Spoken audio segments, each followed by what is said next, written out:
Okay, let's dive in. We're looking at Marion George's memoir today.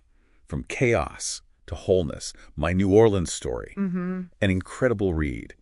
And our mission really is to unpack the structure, how someone goes from being like defined by their surrounding. And tough surroundings, the streets of New Orleans. Exactly, to being defined by their own choices.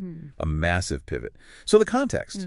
George, born 1990, New Orleans, he calls it his deepest wound and greatest teacher. Yeah. You get that mix, right? The amazing music, the culture, but also the struggle, the siren. It's that constant tension. And he was smart, apparently, but dropped out of high school, early 20s. Yeah. Just living fast, reckless, caught up. Right. And what's fascinating there is all that potential just sort of simmering beneath the surface, and for you listening, his story really asks this key question. What's the actual trigger? What makes someone need to rebuild?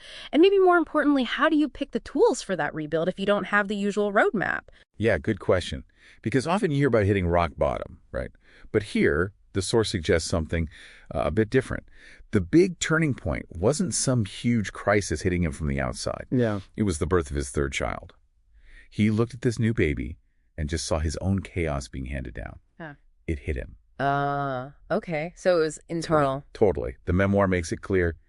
It wasn't enough to just tweak his behavior. He had to go deeper, rebuild his whole foundation. And that decision, that's crucial. Recognizing that pattern, the generational thing, Yeah.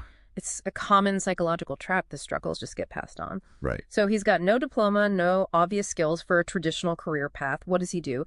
He makes this, honestly, radical choice. His mind is the way out. Self-education becomes like survival, not just, oh, I should read more.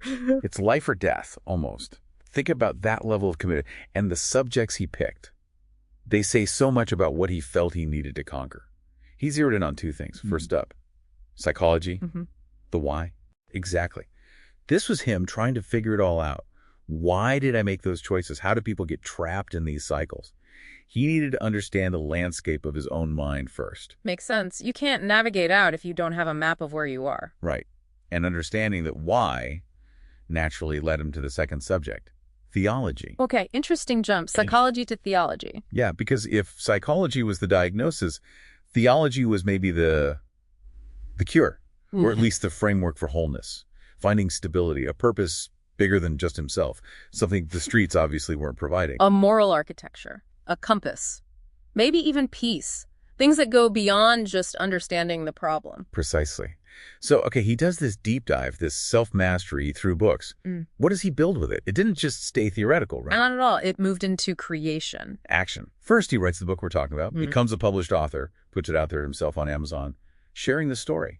Maybe creating some accountability, too. Yeah, and that act of creation itself is powerful. But then there's the business side. He started designing clothes. Which seems maybe unrelated at first. But it's tied directly to his self-study. He developed this philosophy that how you present yourself, how you dress, it reflects your self-respect and the respect you show others. It's applied psychology, really. Huh. Taking those internal lessons about self-worth and literally wearing them. Yeah. Making them visible. Exactly. It's about embodying the change. So fast forward to now. He's 35, father of 5, and his work. He's dedicated to helping other entrepreneurs, especially those trying to build something from basically nothing, just like he did. It's a full circle. Yeah. He came from that really tough background, but his message is so clear. I am a product of my decisions, he says, not my environment.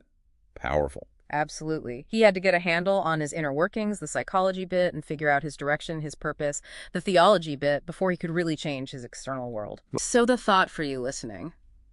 If George's path to wholeness started with understanding the why and finding the purpose, what two subjects, what two areas of knowledge would you prioritize right now to tackle whatever your biggest challenge is? That's the challenge. A call to action, really, because his story proves it, doesn't it?